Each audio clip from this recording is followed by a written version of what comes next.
आगे चलिए ना।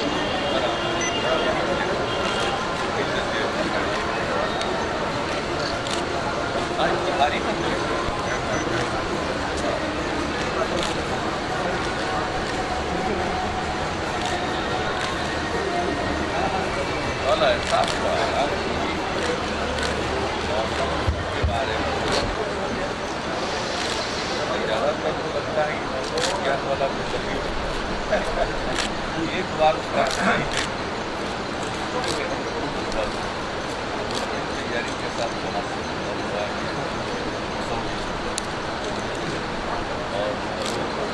और बादल चला जाएगा वाकई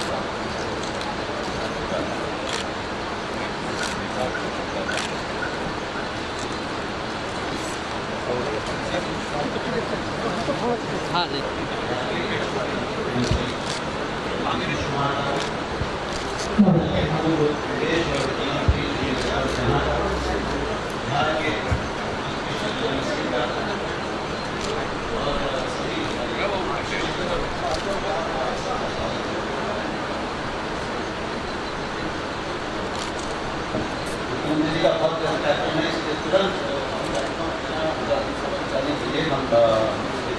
मैं आग्रह करूँगा सभी विशिष्ट से दीप प्रज्वलन करके कार्यक्रम का शुभारंभ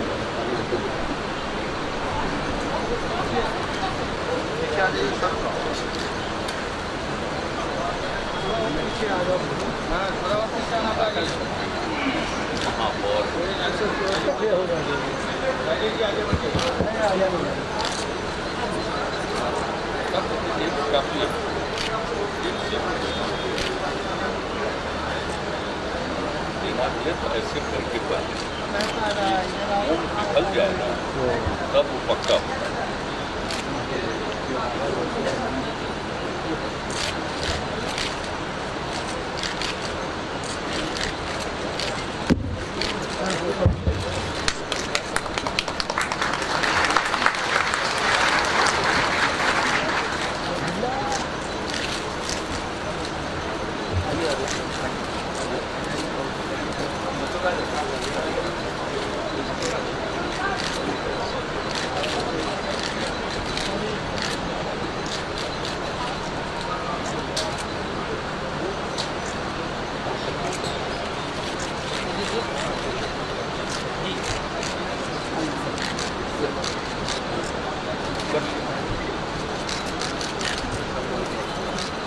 एक बार सबका पकड़ सबको एक बार अच्छा सब लोग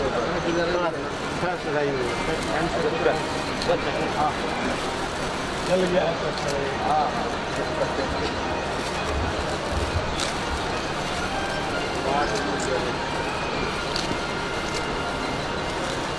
दूसरी कैंडल दीजिए तो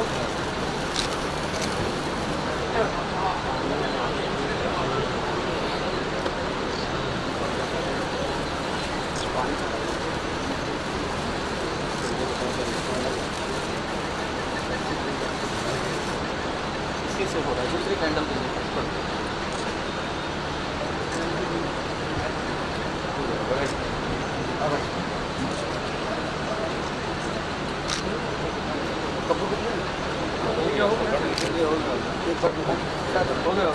जरा सा एक बार सब लोग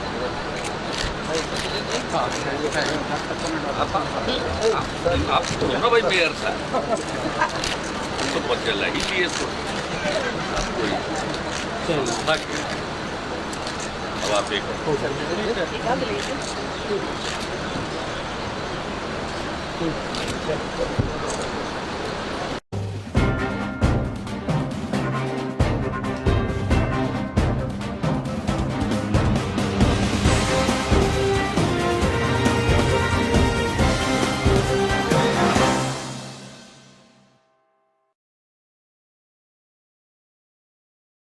बीमारियों का इलाज एलोपैथी चिकित्सा पद्धति में नहीं है। एलोपैथी चिकित्सा पद्धति उसके मैनेजमेंट की बात करती है और मैनेजमेंट जरूर होना चाहिए जब तक कि चिकित्सा नहीं हो, नहीं तो मैनेजमेंट के बिना आदमी मर जाएगा।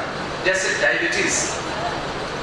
डायबिटीज में प्रतिदिन दवा या इंसुलिन के सहारे शुगर को कंट्रोल करके रखना पड़ता है, नहीं तो शुगर बढ़ जाएगा तो अन्य अंगों को किसी न किसी तरह से वो डैमेज करता रहेगा।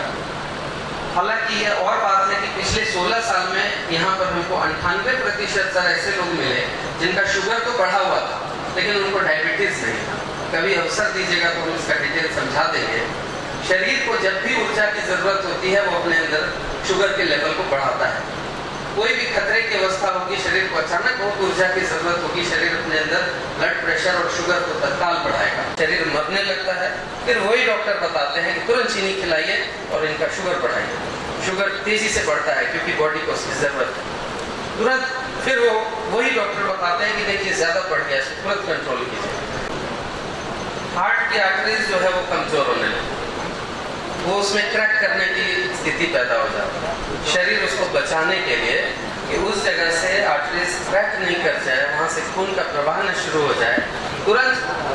और किडनी फेल हो गई, इन्होंने इसके अंदर भी चिकित्सा के लिए आए और 21 दिनों में इनकी किडनी को हम लोगों ने प्राकृतिक चिकित्सा से रिकवर किया और इनको कोई दवा नहीं लेनी पड़ी और ये ठीक हुए। इनका पूरा पैर का जख्म फट रहा था, इनका पूरा पैर का जख्म हम लोगों ने नॉर्मल रिपोर्ट आ गया। आनंदित संजय सिखानिया भागलपुर में।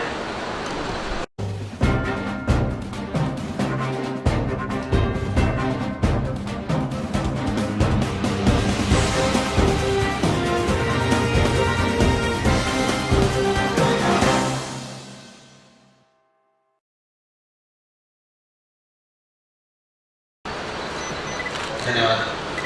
ये पुस्तिका है, इसका नाम है आरोहण और इसमें प्राकृतिक चिकित्सा के बारे में और तपोवर्धन केंद्र के बारे में जानकारी है और आगे की कुछ जानकारी है।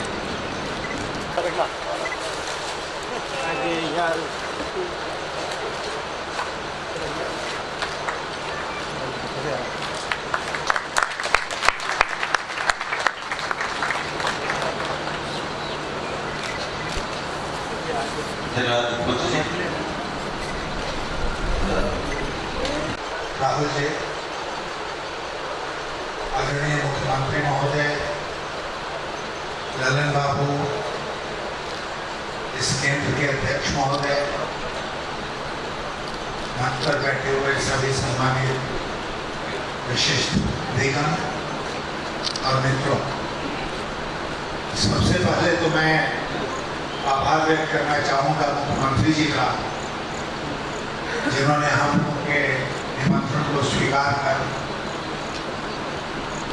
अत्यंत व्यस्त होने के बावजूद आज हमारे बीच में आए, इस केंद्र में आए और स्वयं उन्होंने देखा कि यहाँ पर कितना अच्छा काम हो रहा है।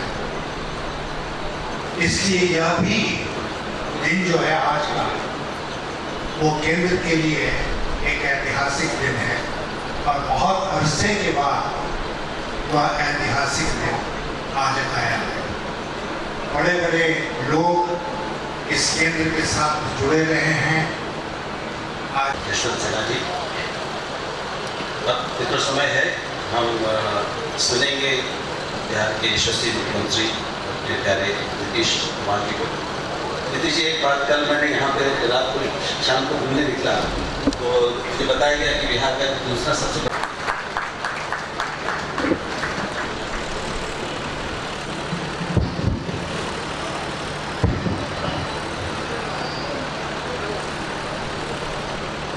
आदरणीय श्री यशवंत सिन्हा जी,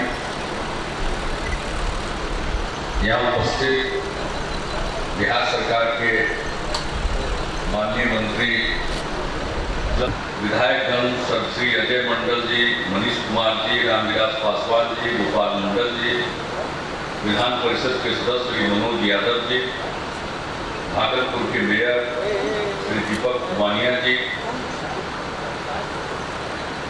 श्री अभय वर्मन जी, राहुल देव जी, यहाँ उपस्थित तपोवर्धन प्राकृतिक चिकित्सा केंद्र से आदरणीय यशवंत सिन्हा जी के प्रति आभार प्रकट करता हूँ। मैंने सुना था हमारे भागलपुर के एक मित्र हैं उदय जी, उनके माध्यम से नेहरू जी जब आए थे और यहाँ पर का कार्यक्रम हुआ उसके बारे में वो कभी बताया करते थे। नेहरू जी के भाषण के बारे में जब वो बोल रहे थे, चिकित्सालय शब्द का प्रयोग कर रहे थे, आदि चीजों का जिक्र करके उन्होंने बताया। और वैसे भी प्राकृतिक चिकित्सा केंद्र है, इसकी जानकारी थी, लेकिन कभी चिकित्सा केंद्र में आकर जो कुछ भी जिस प्रकार से प्राकृतिक ढंग से आप चिकित्सा कर रहे हैं उसके बारे में बहुत कुछ देखने का और समझने का अवसर नहीं मिला। ये पहली बार मुझको मिला है और डॉक्टर चेता सिंह जी ने बहुत ही संक्षेप में, लेकिन जो चिकित्सा पद्धति है, प्राकृतिक चिकित्सा पद्धति, उसके बारे में जानकारी दी। किस तरह से मिट्टी, पानी, धूप और हवा का इस्तेमाल करके किसी व्यक्ति का शरीर अगर कमजोर हो गया है या जिसे हम बीमारी कहते हैं उसका शिकार हो गया है, तो प्राकृतिक रूप से शरीर के अंदर की जो व्यवस्था है उसको किस ढंग से और बेहतर करके किसी भी प्रकार की बीमारी का मुकाबला करने में उसको सक्षम बनाया जाता है और उसी को प्राकृतिक चिकित्सा करते हैं। यह अद्भुत बात है। और उन्होंने यह भी कहा कि कोई एलोपैथ के खिलाफ उन्होंने एक शब्द नहीं कहा। उन्होंने कहा कि अगर कोई इमरजेंसी मामला हो तो फिर यहाँ आने की जरूरत नहीं है, तत्काल मिल जाएगी। कोई किसी को आईसीयू में भर्ती कराना है तो उसको प्राकृतिक चिकित्सा केंद्र में लाना अव्यावहारिक है। तो प्राकृतिक चिकित्सा केंद्र में आने के बाद नेहरू जी ने उन्होंने जो इसका कोई साइड इफेक्ट नहीं होता है इसकी चर्चा अपने पत्र में की। और जेपी ने तो अपने हाथ से सदानंद बाबू के बारे में लिखा कि इनको विदेश भी जाना चाहिए और ये सब जो जानकारी है उसका और विस्तार होना चाहिए, ये सब बातें हैं। तो भाई मेडिकल साइंस का जो विकास हुआ वो भी हम लोग देख रहे हैं और उसका लाभ लोगों को हुआ, इसमें कोई शक नहीं। लेकिन एक बीमारी का इलाज दवाओं के जरिए इलाज, और यहाँ है कि प्राकृतिक रूप से शरीर में जो कुछ भी है उसी को सक्षम बनाना। और आखिर एलोपैथिक साइंस भी क्या करता है, मेडिसिन के जरिए सक्षम बनाता है। तो जो मेडिसिन है उसमें बहुत सारे केमिकल हैं, तो स्वाभाविक है कि आप उस बीमारी से छुटकारा पा लेते हैं, आपकी आयु कुछ बढ़ जाती है। और आज जो लॉन्जिविटी बढ़ रही है देख रहे हैं, वो तो अपनी जगह पर सही है, लेकिन उसके साइड इफेक्ट्स भी होते हैं। और डॉक्टर भी इस बात को करते हैं, कोई डॉक्टर इस बात को छिपाता नहीं है। वो तो ये मानकर चलते हैं कि जो दवाएं हैं उसका साइड इफेक्ट होता है, लेकिन देखना यह है कि बीमारी का इलाज जरूरी है या साइड इफेक्ट की चिंता करें। साइड इफेक्ट कितना होना चाहिए कि बीमारी का इलाज हो जाए और आदमी आगे का जीवन ठीक ढंग से जी सके। तो एलोपैथिक साइंस की भी अपनी विधा, लेकिन जो प्राकृतिक चिकित्सा है और जो प्राकृतिक चिकित्सा पद्धति समाप्त हो गई थी, जिसको पूज्य बापू ने फिर इसको वापस लाया और लोगों को प्रेरित किया, और उनकी प्रेरणा से जो प्राकृतिक चिकित्सालय खुले जगह जगह, और ये बताया गया कि ये अपने आप में दूसरा केंद्र है और अद्भुत केंद्र है। हम लोगों ने तो अपने सामने ही देखा, जिनका इलाज अभी हाल में इन्होंने किया है कई प्रकार की बीमारियों का। तो तत्व जो प्राकृतिक चिकित्सा उसमें दम, और प्राकृतिक चिकित्सा में कौन लोग आए जब बाकी जो इलाज है उससे थक जाते हैं और उनको लगता है कि कोई उपाय नहीं, तभी या तो लोग आयुर्वेद यूनानी के यहाँ जाते हैं या फिर उसके बाद भी जब वहां से भी थक हार जाते हैं तो लोग चले आते हैं कि प्राकृतिक चिकित्सालय में चलो। अब जीना ही नहीं है, अगर चलो कहीं उम्मीद रहती है थोड़ी बहुत आ जाते हैं, लेकिन यहाँ आने के बाद इस प्रकार का इलाज अभी हाल ही में उसको एक चीज और छूटते तो रहते थे, लेकिन उतना नजदीक से देखने का वो पता चला। मंत्र विज्ञान बीज मंत्र अभी ब्रह्मर्षि कुमार स्वामी जी पटना है और उनका एक समागम हुआ, दुख निवारण, प्रभु कृपा दुख निवारण समागम। तो हम लोग सुनते रहे, टेलीविजन पर भी बहुत आता रहता है, लोग भी बताते रहते हैं, लेकिन बिल्कुल आमने सामने वह क्या चीज है इसको जानने का अवसर नहीं मिला। हम लोग को कर्म वाले बताते थे भाई इसको पढ़िए। और जब गांधी मैदान में आमंत्रित किया, बोल रहे थे, सुन रहे थे, उन्होंने कहा कि भाई डॉक्टर दवा बताता है तो आप दवा खाते हैं, कोई आस्था की जरूरत नहीं, आपको कोई आस्था रखने की जरूरत नहीं है। बता रहे हैं कि मंत्र का पाठ कीजिए, वो आस्था मत रखिए, पढ़ लीजिए। और उसके बाद काफी हजारों की भीड़ थी और जब हाथ उठवाया गया कि भाई कितने लोगों ने मंत्र विज्ञान से आपसे बीमारियों का इलाज किया, तो हमने देखा कि जैसे खूब लोग, कई हजार लोग थे उनके समागम में, लेकिन 1000-2000 लोगों को जो हाथ आया तो ये सब ऐसी चीज है। और उन्होंने बताया कि नहीं हम इस पर उनका जो मंदिर बन रहा उसमें उसका केंद्र बनाएंगे, उस पर रिसर्च कोई चीज है। ये वाकई वो जो बता रहे हैं उसको पढ़ने से, कोई चीज कुरान से बता रहे हैं, कोई चीज हिंदू धर्मशास्त्र से बता रहे हैं, कोई गुरुग्रंथ साहब से, कोई बाइबल से, और वाकई उसका लाभ तो हो रहा है या नहीं हो रहा, उस पर अनुसंधान तो ये बड़ी चीज है। और उसके बाद तो उसके बारे में बताते हैं कि साहब वो तो मजी में बात देंगे आपकी, क्योंकि हम लोग धर्मशास्त्र वाले नहीं है, कर्मशास्त्र वाले हैं, तो समझ में तो आता नहीं है कि क्या बोल रहे हैं। लेकिन जब बोलते हैं कि इस पर अनुसंधान होना चाहिए कि वाकई उसको लाभ हुआ या नहीं, शत्रु को वैज्ञानिक चीज होगी तो बार बार विज्ञान की चर्चा की। और आज यहाँ पर भी जो बात उन्होंने कही है डॉक्टर जीता सिंह जी ने, जो निदेशक, उन्होंने जो बात कही वो वैज्ञानिक बात, वैज्ञानिक ढंग से बात की, इसमें कोई अंधविश्वास की बात नहीं है, ये तो वैज्ञानिक बात। और उन्होंने बताया कि भाई जो कुछ भी प्रकृति के द्वारा प्रदत्त है हम उन्हीं चीजों का इस्तेमाल करते हैं। गहरे में जो मिट्टी है उसको निकाल कर उसका प्रयोग, जल का प्रयोग, विभिन्न तापमान पर उसका प्रयोग, धूप का प्रयोग, विभिन्न रंगों में धूप का प्रयोग, अभी बता रहे वायु का, हवा का प्रयोग, ये तो वैज्ञानिक चीज, मूल तत्व तो वही है। तो उसके माध्यम से चिकित्सा, और उन्होंने प्रामाणिक तौर पर प्रस्तुत कर दिया कि लोगों को लाभ, ये तो बड़ी चीज। आज आपने ये अवसर दिया लोकनायक देवी के प्रतिमा अनावरण के माध्यम से ही और यशवंत बाबू के आदेश पर लोगों को यह अवसर मिला यहाँ आने का, कम से कम इसके बारे में किसी बात जानने का तो मौका मिला।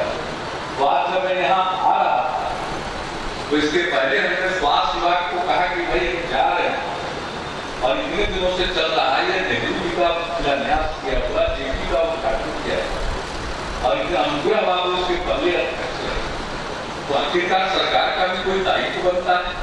और प्राकृतिक चिकित्सा अपने आप से चिकित्सा पद्धति है, तो इसके बारे में सरकार को भी कुछ करना चाहिए। अभी इससे चर्चा हुई नहीं थी, आज कुछ चर्चा हुई है और फिर विस्तृत चर्चा के लिए मेरी रुचि आपने बहुत जगह, एक तो मेरी कृष्णभूमि आयुर्वेद थी, इसलिए इसकी रुचि जगा दी, और अभी हाल फिलहाल में हमने वो मंत्र विज्ञान की बात सुनने का मुझको अवसर मिला, बस एक सप्ताह है।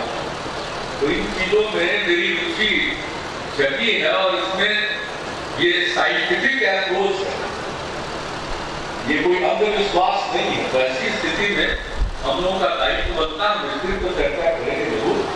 आज हम इससे पूछ रहे थे कि भाई आपके यहाँ लोग आते होंगे तो उनको भर्ती करके रखते होंगे अपने चिकित्सा केंद्र में। उन्होंने कहा कि यहाँ 25 मरीजों को यहाँ रखने का इंतजाम है, 50 तक हम आउटडोर के लोगों को जो भी देखते हैं उनकी काउंसलिंग करते हैं, उनको सलाह देते हैं, और लोगों को घर में ही जो रहते हैं वही उनका इलाज हो, इसमें हम लोग उस पर देखते हैं, उनकी सहायता करते हैं।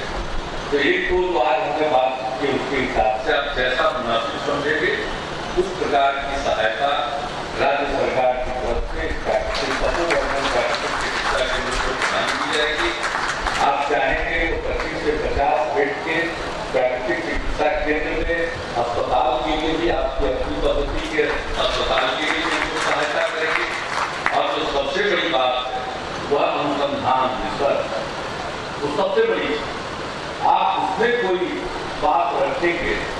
तो हम लोग सरकार की तरफ से पूरा मदद करेंगे, लेकिन काम आपको करना, सरकार सहायता करेगी।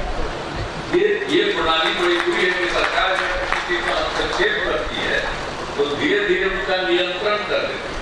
और जिस दिन सरकार ने नियंत्रण किया ऐसे विशिष्ट चीजों का, उसका तो फिर बंटाधार हो गया, बचे गए।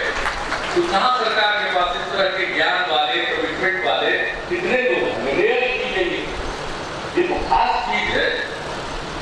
इन पर विश्वास, उसके प्रति प्रतिबद्धता, उसकी समझ, उसका ज्ञान होना चाहिए। उसका तो सबका अभाव है। तो अगर कोई आएंगे तो प्रक्रियात्मक चीजों को लेकर ही लोग फाइल को पूछे रहे। तो मैं इतना ही कहूंगा कि जो भी मदद होगी वो तपोवर्धक प्राकृतिक चिकित्सा केंद्र को होगी, सरकार का हस्तक्षेप नहीं होगा। अपेक्षा होगी कि आप उस पर अनुसंधान करें और अनुसंधान से जो बात निकल कर आती है प्रामाणिक तौर पर उसको प्रकाशित करें, ताकि इस सुविधा की तरफ लोग और ज्यादा आकर्षित हों। आज जो तरह तरह के, और सबसे बड़ी बात है हम लोगों का कसूर है कि अगर हम ठीक ढंग से अपने जीवन को जिए तो इलाज की कहाँ जरूरत है? हम आज शरीर हम लोग जान रहे हैं, ये जो ओपन डिफेकेशन होता है खुले में शौच, अब इसके चलते 90% बीमारी, अगर ये खुले में शौच बंद हो जाएगा तो 90% बीमारी नहीं होगी। इसी प्रकार से पेयजल अगर शुद्ध मिलता है सारी बीमारी नहीं होगी। हम अगर पर्यावरण को दुरुस्त रखेंगे तो सारी बीमारी नहीं होगी। तो इन सब चीजों पर तो हम लोगों का आग्रह है, लेकिन उसके साथ साथ बाकी चीजें जो शरीर को स्वस्थ रखें, शरीर में इतनी ताकत हो, आंतरिक ऊर्जा इतनी हो, और जो शरीर जिसका जिस प्रकार से है उसके अनुरूप अगर उनको लाइफ स्टाइल के लिए आप अगर सलाह दे पाए तो बहुत बेहतर होगा। तो इसलिए आपको अपना विस्तार करना पड़ेगा। आज तो इतने वर्षों से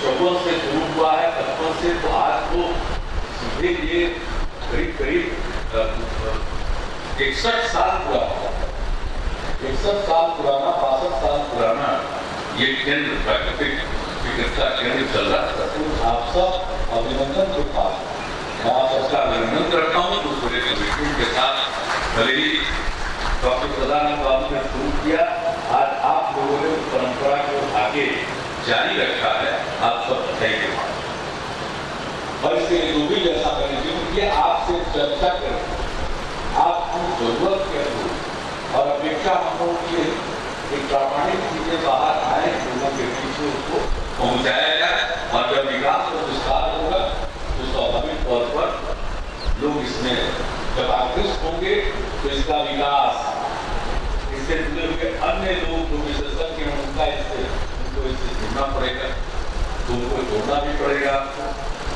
तो ये सब काम को जो कुछ भी संभव होगा हम लोग करेंगे आज और बहुत जल्दी हम आपको आमंत्रित करेंगे। लेकिन चूंकि आप इस प्रकार का केंद्र चलाते हैं कि हम कोई चिट्ठी नहीं बताए, आप अपनी सुविधा से जब पटना आ सके तो बताइए, उसी हिसाब से बाकी लोगों तैयार कर देंगे। और हमारी ओर से हम भी आपके साथ चर्चा करेंगे, क्योंकि आज आपने कुछ बातें कही, कुछ बातें वो बड़ी दिलचस्प है। भाई मौसम खराब हो गया तो बाईरोड पड़ना चाहिए, तो काम हमको करना है, दिन में थोड़ा रात ज्यादा जरूर कर देगा, हमको जरूरत है नहीं। लेकिन आप जानते हैं कि कोई पद उस पर रहिएगा तो बाकी को ज्यादा परेशान हो, मौसम खराब हो जाएगा तो हेलीकॉप्टर कैसे जाएगा, ऐसा तो खराब हो जाएगा, हमको बाईरोड चले जाए, कुछ करेंगे। और जो काम हो काम भी हम पूरा कर ही देंगे, होने के पहले ही पूरा करेंगे। ये मेरी आदत है, यही बचपन से मुझको संस्कार मिला है, काम साधु नहीं काम कर। तो आप अपनी सुविधा से आप चिट्ठी बता दीजिएगा। दो बात और आपने कहा, आप जब आइए प्राकृतिक चिकित्सा को बढ़ावा देने के लिए अगर कोई राजकीय दिवस घोषित करना हो वो अभी करें, लेकिन सिर्फ दिखावे के तौर पर दिवस घोषित कर दिया जाए और प्राकृतिक चिकित्सा का प्रसार हो तो उसका कोई फायदा नहीं, चाहेंगे उसके साथ जरूर करते हैं। लेकिन वो दूसरी बात आपको उन्हें करिए कि साहब जो जहरीले कीटनाशकों और रासायनिक उर्वरकों से मुक्ति दिलाए, मैं 100% इसे सब और बिहार में जैविक खेती को बढ़ावा देना, मैं आपको क्या बताऊं, तो बिहार शरीफ के बगल में सोसराय की इलाके में आप सब लोग जानते हैं सब्जी की खेती के लिए मजबूत जगह है। वहां के किसानों ने 2 गांव बिल्कुल जैविक खेती करना, वर्मी कंपोस्ट और अन्य प्रकार से एक भी रासायनिक खाद और कीटनाशक दवाओं का इस्तेमाल नहीं किया, और 2 चीज आलू और फूलगोभी 2 का उत्पादन करें। आपको आश्चर्य होगा, हम लोग तो बहुत प्रचारित किए। हमने उस समय के कृषि मंत्री को अपने घर पर बुलाया और कहा कि आलू का साइज हाथ में पकड़िए, और PRD के फोटोग्राफर से फोटो खिंचवाया और उसको हमने वापस प्रचारित होने के लिए बाहर भेजा कि देखिए इतने बड़े साइज का, और गोभी भी बड़े साइज, और जो बिल्कुल जैविक खेती से। और अभी रेस्टोरेंट वालों आपको बता दें कि अभी 3-4 साल पहले की जोसेफ स्टिग्लिट्ज़ साहब, आप ज्यादा फिल्मों को जानते हैं, उनकी बड़ी दिलचस्पी थी बिहार में कुछ रखा पर उन्होंने आए, पत्नी के साथ आए, पत्नी भी बड़ी भारी पत्रकार है, लेखिका भी है, वो दोनों आए और नालंदा का जो खंडहर है उसके पास एक गांव, तो वहां गए और वहां वो गए देखने के लिए। वहां पर सिर्फ दूध भी चलता है, बहुत अच्छा ये मशरूम की खेती वहां की महिला है, मशरूम का उत्पादन महिला है, वो सब देखा और फिर गए खेत में देखने की। तो एक जगह जो फूलगोभी थी वो बहुत अच्छा था, साइज बड़ा था, देखने में सफेद था, कसाव भी ज्यादा था, और उसके ठीक बगल जो खेत में फूलगोभी था उसमें उसका थोड़ा सा पीलापन लिए हुए था, साइज भी उतना बड़ा नहीं था, कसाव भी उतना नहीं था। तो स्टिग्लिट्ज़ साहब ने पूछा कि अरे भैया कितना अच्छा खेती कर रहे हैं, बताया उन्होंने कि हम जैविक खेती कर रहे हैं, किस तरह से कर रहे हैं। तो ये आपसे ही बगल वाले किसान पूरी प्रभावित हुए, उस किसान ने बताया कि नहीं, वो किसी दूसरे का खेत नहीं हो गया, हमने केमिकल फर्टिलाइजर का इस्तेमाल करके भी खेती, और जब उनको मालूम हुआ कि जैविक खेती अच्छी है तो हमने उसको भी अपना करके हम देखना चाहते थे कि वाकई जैविक खेती बेहतर है या नहीं।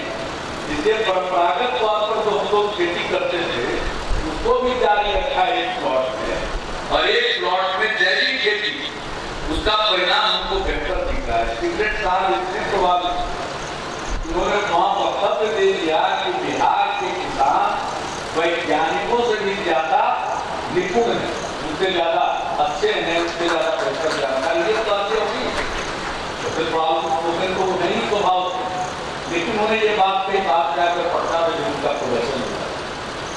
तो ये बात है, एक किसान ने स्वयं अपने को संतुष्ट करने के लिए ये दोनों प्रकार की, तो बहुत अच्छा है। और आप देखते हैं कि वहां कोलकाता से, मुंबई से, दिल्ली से लोग वहां का आलू वगैरह खरीदने के लिए सीधे कोई मार्केट की जरूरत नहीं, मार्केटिंग।